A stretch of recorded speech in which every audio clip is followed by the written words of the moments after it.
A man in Austria apparently mummified his dead mother so that he could continue receiving her benefits from the state.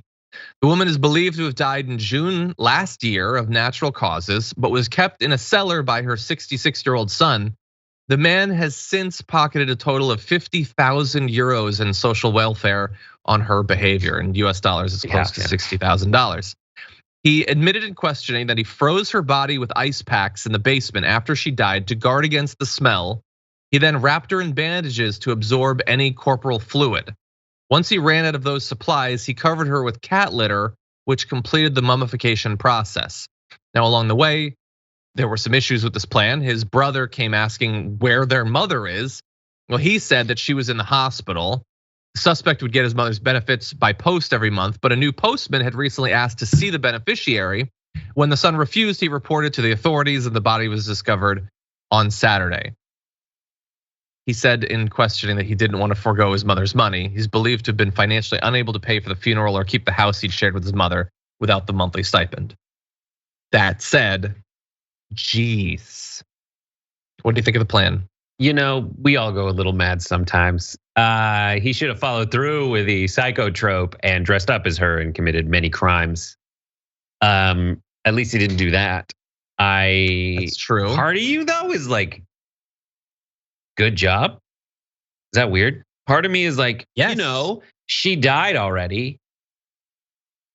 So what's the difference? She died. He's only defrauding his fellow countrymen, and we fought them in the war. So like, what do I care? Sort of true. Okay, so there's a few issues with it. So one is, like, I understand that the mother has passed.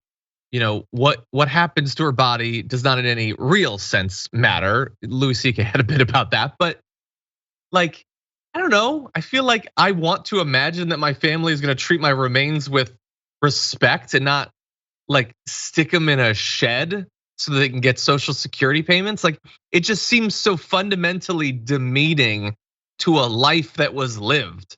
And for a family member to do that, like, I get that he was kind of desperate financially. It just seems wrong. My biggest issue though, and let me know what you think about this, is why the mummification? Like, it's not like he did something where he could continue to show her off like Weekend at Bernie's. Why? Which is his first mistake, John.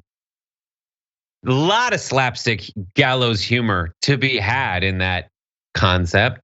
I would assume, if I'm thinking it through, like, you know, defiling a corpse, like improper disposal of remains. I think maybe those are crimes, but also it depends. I don't know this dude. Like, does he have like some other issues? Maybe was he the one in the family when Gunther across in the brother Gunther was not taking care of the mother and he had to take care of the mother? Like, maybe he's like, I'm entitled to financial compensation for being the one who bit the bullet here and did it. I think there's plenty of like weird movies in which this guy's the hero. Yeah. But I'm not making any assumption. He might be a horrible, terrible, no good, very bad person. Or he might be a goddamn hero, John. And who am I to judge? I don't know the family.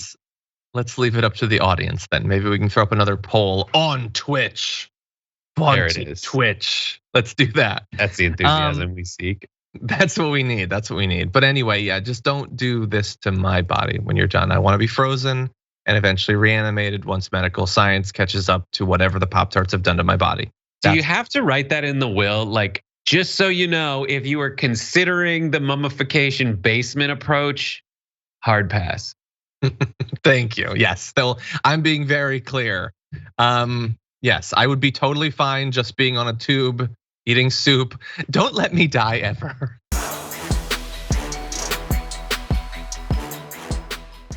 Check out the Damage Report podcast each day, wherever you get your podcasts, whether Pocket Casts or Stitcher or iTunes. You can join me as I give you the news and stories you want, with a range of co-hosts and interview guests jumping in on the fun each day. Again, that's the Damage Report, wherever you get your podcasts. And if you get them at iTunes, don't forget to rate and review. Sometimes I'll read them live on the show.